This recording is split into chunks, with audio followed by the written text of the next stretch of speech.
Hindi ka binabantayan ng mga kamera. Hindi ng gobyerno. Binabantayan ka ng mga tao sa paligid mo. Sa tuwing lalabas ka ng bahay, pumapasok ka sa isang arena. Isang tahimik, hindi nakikitang labanan kung saan sinusukat ang estado, tinatantiya ang kapangyarihan at tahimik na pinipili ang mga magiging biktima. At ito ang nakakatakot na katotohanan. Ikaw mismo ang gumuguhit ng target sa likod mo. Naglalakad ka sa mundo na iniisip na ang pagiging bukas ay isang birtud, na ang pagiging open book ay nagdudulot ng tiwala, na ang pagpapakita ng damdamin ay nagpapakita ng pagkatao. Tatawagin ka ni Machiavelli na mangmang. Binalaan niya tayo noon pa man. Lahat ay nakikita kung ano ang ipinapakita mo. Iilan lamang ang nakararanas kung sino ka talaga. Kapag ipinakita mo ang lahat, wala kang natitirang sandata. Walang misteryo, walang depensa, walang leverage. Karamihan sa mga tao ay sinisira ang sariling reputasyon, hindi dahil masama sila, kundi dahil sila ay pabaya. Sila ay tumatagas. Ibinubuhos ang emosyon, mga plano at insecurities sa kalsada kung saan kahit sino ay maaaring yurakan ito. Ngayon titigil na ang pagdurugo. Ayusin natin ang mga sugat ng iyong pampublikong anyo. Sa pagtatapos nito, mauunawaan mo kung bakit ang katahimikan ang pinakamalakas na tunog sa isang silid. At kung paano gumalaw sa magulong mundo na parang multo. Hindi mahawakan. Hindi mabasa, at walang dudang makapangyarihan.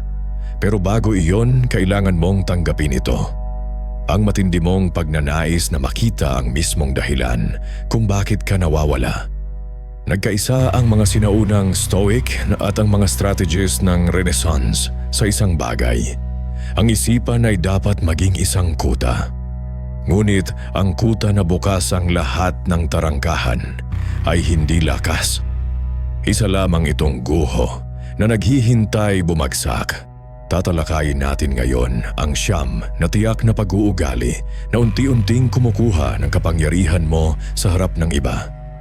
Ang ilan dito ay ginagawa mo araw-araw. Ang ilan ay akala mo pa ay mabubuting katangian. Hindi sila ganoon. Mga senyales sila ng pagpapasakop. Ang pagmaster nito ay hindi tungkol sa pagiging malamig o walang puso. Ito ay tungkol sa pagiging may sariling kapangyarihan. Ito ang pagkakaiba ng isang hari at ng isang payaso sa korte. Ang isa ay pinapansin dahil marunong magtago, ang isa ay namamalimos ng atensyon sa pamamagitan ng palabas. Ngunit magbabala ako. Kapag itinigil mo ang siyam na ito, magbabago ang pakikitungo ng mga tao sa iyo. Titigil silang maawa. Titigil silang gumamit. At maaaring magsimula silang matakot ng kaunti. Kung hindi ka handa sa pag-iisa na kaakibat ng autoridad, itigil mo na ito ngayon. Ngunit kung handa ka nang bawiin ang iyong pribadong buhay at ang iyong lakas, magsimula tayo. Una, huwag kailanman ihayag ang susunod mong galaw. Ang pinakamalakas na adiksyon ng modernong mundo ay hindi droga. Ito ay validation. At ang pinakamabilis na tama ay ang pag-aanunsyo ng plano bago mo ito gawin. Magtatayo ako ng negosyo. Mag-eehersisyo na ako 5 beses sa isang linggo. Lalayasan ko na siya. Sinasabi mo ito hindi dahil tapos na, kundi para maramdaman ng tagumpay ng hindi pa gumagawa. Alam ni Machiavelli ang pagkakamaling ito. Kapag ibinunyag mo ang intensyon mo, binibigyan mo ang mga kaaway at maging ang mga naiinggit na kaibigan ng mapa kung paano ka hahadlangan. Sa sandaling binigkas mo ang layunin, kumakalat ang enerhiyang kailangan upang makamit ito. Niloloko mo ang sarili mong isip na parang tapos na at mas masahol pa, inaalerto mo ang kompetisyon. Isulat ni Robert Greene, isang tagasunod ni Machiavelli. Itago ang iyong intensyon. Kapag hindi nila alam kung ano ang ginagawa mo, wala silang maihahandang depensa. Hindi ka nila mahaharangan. Kumilos sa katahimikan. Hayaan ang resulta ang gumawa ng ingay. May nakakatakot na lakas ang taong nawawala ng 6 na buwan at bumabalik na may bagong katawan, bagong buhay, bagong kaharian. Walang anunsyo, walang abangan ninyo, puro aksyon. Kapag ipinapahayag mo ang bawat galaw, humihingi ka ng pahintulot. Parang sinasabi mong, tama ba ito? Tigil na. Ang leon ay hindi umuungal bago umatake. Umuungal siya pagkatapos ng huli. Kung gusto mong seryosohin ka, isara ang bibig, itaas ang disiplina. Hayaan silang mag-isip, hayaan silang maghinala. Ang imahinasyon ng tao ay palaging mas malakas kaysa sa katotohanan. Ang misteryo ng potensyal ang pinakamahalaga mong yaman. Huwag mo itong ipagpalit sa murang palakpak sa hapagkainan.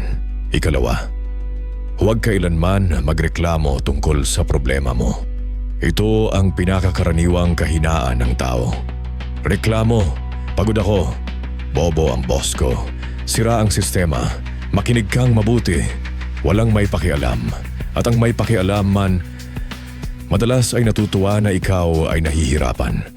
Kapag nagrereklamo ka sa publiko, 2 bagay ang ginagawa mo.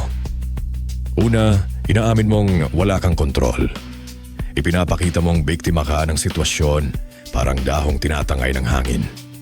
Hindi nagrereklamo ang leader. Binabago niya ang sitwasyon o tinitiis niya ito. Walang ikatlong opsyon. Ikalawa, dinadamay mo ang iba sa bigat ng negatibo. Nagiging energy vampire ka. Ngumingiti sila. Sumasabi ng sorry. Pero sa loob-loob nila, lumalayo sila. Minamarkahan ka nila bilang mababang antas. Napansin ni Machiavelli, likas na iniiwasan ng tao ang paghihirap. Hinahatak sila ng lakas, sigla, tagumpay. Kung suot-suot mo ang problema na parang mabigat na Amerikana, huwag kang magtaka kung iiwasan ka ng mga tao. Hindi ibig sabihin nito na pigilin mo ang emosyon hanggang sumabog. Ibig sabihin, piliin mo kung kanino ka magbubukas. Sa therapist, sa mentor na pinagkakatiwalaan, hindi sa publiko, hindi sa trabaho. Sa mundo dapat kang magmukhang buo. Kahit nasusunog ang lahat sa loob, ang mukha mo ay kalmado, maayos, kontrolado. Ito ang tinatawag ng mga Italyano na sprezzatura. Ang sinadyang pagiging tila walang effort kahit mahirap ang dinadala. Kung ikaw ay naghihirap, maghirap ka ng may dignidad. May malalim na respeto sa taong may pasan, ngunit hindi sumisigaw. Maging ang taong kapag tinanong ng, "Kumusta ka?" ay ngumingiti lang at nagsasabing, "Tuloy lang." Ikatlo, huwag kailanman mawalan ng kontrol sa galit. Ang galit ay emosyon, ang agresyon ay kasangkapan. Magkaiba sila. Kapag sumisigaw ka sa waiter, nanggagalaiti sa trapiko o nagwawala sa publiko, hindi ka malakas. Madali ka lang kontrolin. Kung kayang sirain ng isang estranghero ang sistema ng nerbiyos mo sa isang maliit na provocation, hindi ka malaya. Alipin ka ng impulse mo. Pinayuhan ni Machiavelli ang prinsipe, maaaring katakutan, ngunit huwag kamuhian. At walang mas mabilis magdala ng paghahamak kaysa sa kawalan ng kontrol sa emosyon. Ang taong hindi kayang pigilan ang sarili ay hindi kayang mamuno. Kapag sumabog ka, ipinapakita mo ang mga trigger mo. Ipinapakita mo kung saan ka tatamaan. Ang matalinong kalaban ay itatago ang impormasyong iyon at gagamitin laban sa iyo sa tamang oras. Mas nakakatakot ang katahimikan kaysa sa sigawan. Isipin mo ang boss na sumisigaw. Ngayon isipin mo ang boss na tumititig, tahimik, mahina kung magsalita. Sino ang mas delikado? Ang sumisigaw ay payaso. Ang tahimik ay mandaragit. Linangin ang titig na malamig. Linangin ang paghinto. Kapag naramdaman mo ang apoy ng galit, iyan mismo ang sandaling tumigil ka. Huwag magsalita, huwag kumilos, hayaan silang maupo sa katahimikan. Aasahan nila ang laban. Kapag hindi mo ibinigay, sila ang magmumukhang tanga. Ikaw, hindi mahahawakan. Kontrolin mo ang sarili mong sistema. o ang mundo ang gagawa nito para sa iyo. Ika-4, huwag humingi ng paumanhin kung hindi naman kailangan. Namumuhay tayo sa kultura ng paghingi ng tawad. Humihingi tayo ng tawad sa pag-iral, sa pagtatanong, sa pagkakaroon ng opinyon. Sorry, istorbo. Sorry, pero sa tingin ko, tama na. Ang paghingi ng tawad ay pag-amin ng kasalanan. Isa itong senyales ng pagpapasakop. Kapag humihingi ka ng tawad sa mga bagay na hindi mo kasalanan o dahil lang naroon ka, binababa mo ang sarili mo sa hierarkiya. Parang sinasabi mo sa mundo, mas mababa ako sa iyo, patawarin mo ako sa paghinga. Alam ni Machiavelli na ang leader ay kailangang magmukhang matatag at buo. Oo, tao ka, magkakamali ka. Pero ang paghingi ng tawad ay dapat nakalaan lamang kapag tunay kang nakasakit. Kung nahuli ka, huwag sabihing, sorry, late ako. Sabihin mo, salamat sa paghihintay. Kung may ibang pananaw ka, huwag sabihing, sorry kung hindi tayo pareho. Sabihin mo, iba ang nakikita ko. Ramdam mo ba ang pagbabago? Ang una ay pakiusap. Ang ikalawa ay pahayag ng realidad. Ang sobrang paghingi ng tawad ay nagpapakita ng kahinaan at pag-aalinlangan. Inaanyayahan nito ang pagsasamantala. Kapag sanay kang umako ng sisi, mas madali kang sisihin. Ipunin mo ang iyong mga paghingi ng tawad para sa mga sandaling may bigat. Kapag nakasira ka ng pangako, humingi ng tawad, isang beses taos puso at itama ang ginawa. Huwag ulitin. Pero sa pang-araw-araw na banggaan ng buhay, tumayo ka. Angkinin mo ang espasyo mo. Hindi mo kailangan ng permiso para umiral. Ika-5, huwag kailanman ilantad ang kalagayang pinansyal, mataas man o mababa. Ang pera ang pinakasensitibong ugat ng tao. Kapag ipinakita mong kapos ka, ang mundo ay magbibigay ng awa. O kaya'y hindi ka papansinin. Sa mata ng Machiavellian na mundo, ang kahirapan ay tanda ng kawalan ng kakayahan. Iniiwasan ng tao ang kabiguan dahil takot silang mahawa. Kapag ipinakita mo namang ikaw ay mayaman, inaanyayahan mo ang inggit. At ang inggit ang pinakamapanganib na emosyon. Ito ang dahilan kung bakit ang kaibigan ay biglang may hawak na patalim sa likod. Kapag ipinagyabang mo ang relo, kotse, resibo, hindi ka humahanga. Pinapahiya mo sila. Pinapaalala mo kung ano ang wala sa kanila. At sa huli, kakamuhi ka nila. Susubukan ka nilang bawian sa pagnanakaw, demanda o pagsira ng reputasyon. Ang tunay na yaman ay pabulong. Nasa kalidad ng tela, hindi sa laki ng logo. Gawing itim na kahon ng iyong pera. Hayaan silang manghula. Kung ikaw ay nahihirapan, mukhang malinis, maayos, organisado. Huwag kang magmukhang talunan. Magmukha kang nasa pansamantalang pag-atras. Kung ikaw ay nananalo, mukhang komportable, hindi parang nanalo sa loto. Ang layunin ay kalabuan sa pera. Iisipin nilang maayos ka, pero hindi nila alam kung gaano. Pinoprotektahan ka nito mula sa mga parasito na hihiram at sa mga mandaragit na gustong kunin ang pwesto mo. Ang bank account mo ay sandata. Itago mo ito hanggang kailanganin. Ika-6, huwag kang makipagtsismisan o manira ng kapwa. Ang malalaking isip ay nag-uusap ng ideya. Ang karaniwan ay pangyayari. Ang maliit, tao. Ang tsismis ay salapi ng mahihina. Ito ang paraan ng pagbubuklod ng mga walang maibigay na halaga. Kapag nakikipagtsismis ka, akala mo may koneksyon, pero sinisira mo ang sarili mong pangalan. Isipin mo, kapag may nagkwento sa iyo ng sikreto ng kaibigan ninyo, ano ang una mong iniisip? Kung kaya niyang gawin iyon sa iba, gagawin din niya iyon sa akin. Agad kang nawawala ng tiwala. Binalaan ni Machiavelli ang prinsipe. Iwasan ang pagiging kinamumuhian o kinukutya. Ang tsismoso ay kinamumuhian. Mukhang maliit, walang ginagawa at masama ang loob. At higit sa lahat, ang impormasyon ay kapangyarihan. Kapag nagchismis ka, ibinibigay mo ito ng libre. Tumatagas ang leverage mo. Ang estratehikong isip ay nakikinig pero hindi nagdadagdag. Maging itim na butas ng impormasyon. Hayaan silang magsalita. Tumango. Makinig. Ipunin ang datos. At manatiling tahimik. Nakakatakot ang lakas nito.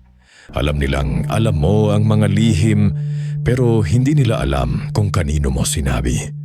Ang kawalan ng katiyakan ang nagbibigay sa iyo ng kontrol. Huwag mong siraan ang kaaway sa publiko.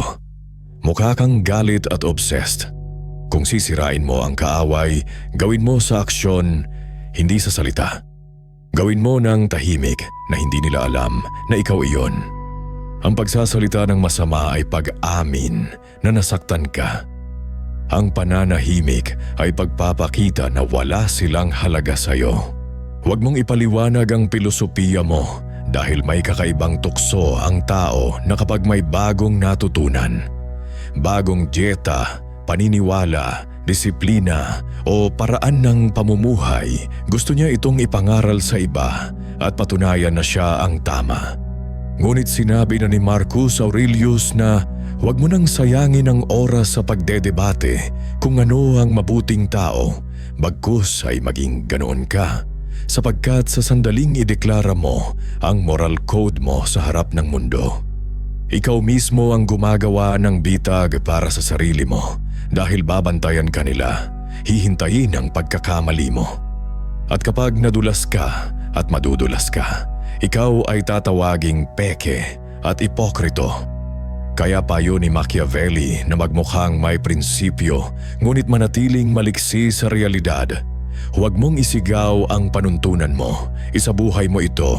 Hayaang ang kilos mo ang magsalita hanggang ang mga tao na mismo ang magtanong kung bakit ka kalmado, disiplinado at matatag. At doon lamang sila bigyan ng kaunting sulyap. Dahil ang pinakamalakas na argumento ay hindi paliwanag kundi buhay mismo. Huwag ka ring humanap ng pag-apruba o pagpapatunay sapagkat ito ang ugatan ng lahat ng kahinaan. Ang malalim na uhaw na masabihang magaling ka na itinuro sa atin mula pagkabata, ngunit kung nais mong maging ganap na adulto at may sariling kapangyarihan, kailangan mong patayin ang uhaw na ito dahil sa tuwing naghahanap ka ng papuri, ina-adjust ang opinyon mo para makisabay o sinusukat ang sarili base sa reaksyon ng iba. Ibinibigay mo sa kanila ang tali mo at sa sandaling tumigil ka sa pagpapa-impress, magsisimula silang magtangkang i-impress ka dahil ang pag-apruba ay laro ng mababa at mataas na estado at ang humihingi nito ay laging nasa ibaba. Ang tanging pagpapatunay na mahalaga ay ang salamin. Sinunod mo ba ang sarili mong panuntunan? Naisakatuparan mo ba ang plano? Nakontrol mo ba ang isip mo? Kung oo, walang halaga ang palakpak. Kung hindi, kasinungalingan ang palakpak kaya maging immune ka sa papuri at sa panlalait dahil iisa lamang ang layunin ng dalawa. Manipulahin ka. At panghuli, huwag mong ibunyag ang kahinaan at anino mo sa publiko dahil sinasabi ng modernong mundo na ang pagiging bukas ay tapang. Ngunit sa larangan ng kapangyarihan nito ay isang paanyaya sa panganib. May lugar ang pagiging marupok, ngunit iyon ay sa pribado, sa piling lamang ng mga taong pinatunayan ng kanilang katapatan dahil ang mundo ay hindi therapy session kundi isang hierarkiya. At kapag dumugo ka sa tubig, ang mga mandaragit ay hindi naaawa kundi nagugutom. Kaya huwag mong ibigay ang blueprint ng mga sugat mo. Isama mo ang anino mo sa loob. Hubugin ito sa katahimikan at kapag humarap ka sa liwanag, isuot mo ang baluti. Hindi ito pagiging peke kundi pagiging handa. Dahil ang pinuno ay hindi lumalakad ng hubad. Hindi dahil siya ay mas mataas, kundi dahil siya ang sagisag ng kaayusan. Kaya itago mo ang sugat hanggang ito'y maging peklat at ipakita lamang ang peklat bilang aral, hindi ang sugat bilang pagsusumamo. Kapag tumigil ka sa paggawa ng siyam na bagay na ito, may mararamdaman kang kakaibang puwang sa paligid mo dahil mas kaunti ka nang magsasalita. Mas kaunti kang magrereklamo at mas kaunti kang magpapaliwanag at sa simula ay mapapansin ito ng mga tao. Magtatanong sila kung ayos ka lang ba at bakit ka biglang tahimik. Pipilitin ka nilang bumalik sa dating ikaw. Ang laging reaktibo, madaling basahin at madaling kontrolin dahil gusto nila ang lumang bersyon mo. Hawakan mo ang linya dahil sa katahimikang iyon at sa kawalan ng paghahanap ng pagpapatunay. Nagsisimula kang magkaroon ng bigat. Nagkakaroon ka na ng gravity.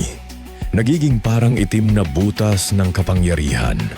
At sa pagtanggal mo sa mga ugaling ito, tinatanggal mo rin ang mga hawakan na ginagamit ng mundo para manipulahin ka. Nagiging makinis ka, mahirap kapitan, at doon ka magsisimulang makakita ng malinaw dahil hindi ka na abala sa pagganap. Nakikita mo na ang mga hibla ng iba, ang kanilang insecurities, kasinungalingan at desperadong pangangailangan na maaprubahan at sa sandaling makita mo ang laro, hindi ka na muling malalaro nito. Hindi itinuro ni Machiavelli ang mga prinsipyong ito para gawing masama ka, kundi para gawing epektibo.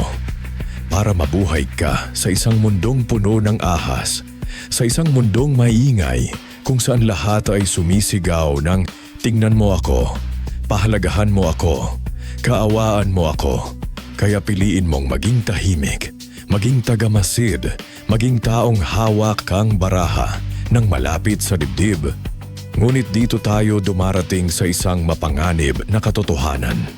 Kapag isinara mo na ang lahat ng tagas ng iyong pampublikong anyo at tinanggal mo ang akses ng mundo sa isip mo, may iwan ka mag-isa kasama ang sarili mong mga kaisipan. At para sa karamihan ng tao ito ang pinakanakakatakot na bahagi. Dahil kapag huminto ang ingay sa labas, saka naman nagsisimula ang mga boses sa loob.